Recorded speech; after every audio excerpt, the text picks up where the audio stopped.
দরুদি আগে জানলে তোর ভাঙা নৌকায় যেতাম না। আর দরুদি আগে জানলে চলতাম না।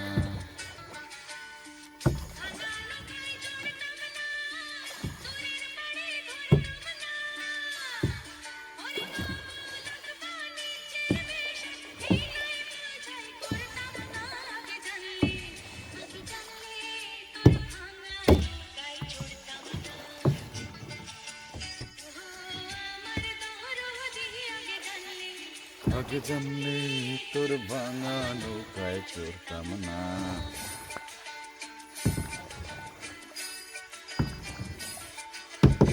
এটা কোথাও নয়, এটা আমাদের কৃষি গবেষণার ভিতরে, খাগড়াছড়ি কৃষি গবেষণার যে অফিসটা আছে সেই অফিসের ভিতরে একটা লেক আছে।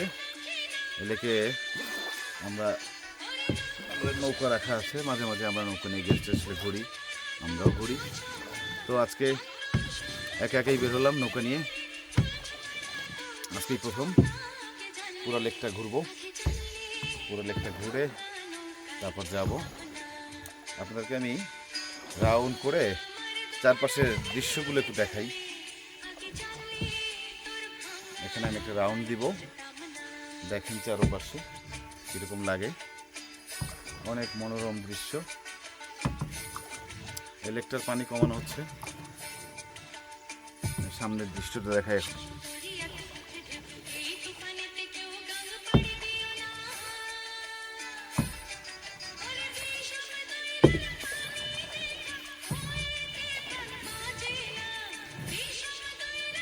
আমার চারপাশের দৃশ্যই আপনাকে দেখাচ্ছি।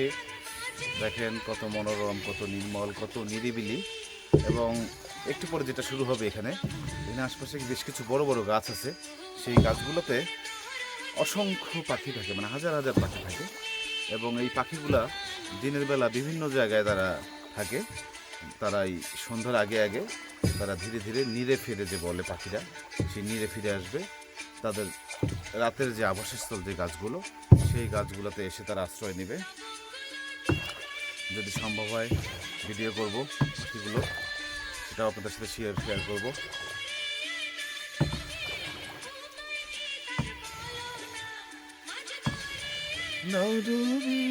উপায় কি তার বলো না, আগে জানলে তোর ভাঙা নৌকায় চড়তাম।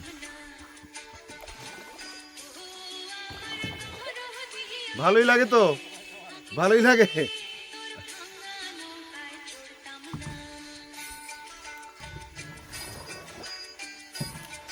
আজকে মাঝি হয়ে গেলাম। মনে পড়ে বাংলাদেশ কৃষি বিশ্ববিদ্যালয়ে যখন ছাত্র ছিলাম, এবং আমি যে হলে ছিলাম সেই হলের পাশেই ছিল ব্রহ্মপুত্র নদ। তো সেই নদে যখন চড়তাম, মাঝে মাঝে নৌকায় ঘোরা হতো। কিন্তু বিশেষ করে যখন থার্ড ইয়ারে ছাত্র আমরা, তখন মনে হয় কি বলা যায় যে বিকেল হলে আমার একটা অভ্যাস হয়ে গেছিলো যে বিকেলে যে নৌকায় কিছুক্ষণ ঘোরাঘুরি না করতাম, তাহলে মনে হচ্ছে কি যেন একটা অসম্পূর্ণ রয়ে গেছে। তখন যেটা করতাম, ওই যেখানে ঢেউ থাকতো না, তখন ওই মাঝিকে বলতাম, এই বইটা দে তুই বস। মাঝিরে বসায় দিয়ে তখন আমরা নৌকা চালাতাম, পারতাম না। তারপরে ওই তখনই প্রথম আর কি আমার নৌকা চালানো যে অবস্থা। যাই হোক, আশা করি উপভোগ করবেন, ভালো লাগবে। প্রকৃতির মাঝে আসলে সবারই ভালো লাগে, আমারও ভালো লাগে, অনেক ভালো লাগে। আগে তোর ভাঙা নৌকায় চড়তাম না, চড়তাম না। ঠিক আছে, আসসালামু আলাইকুম।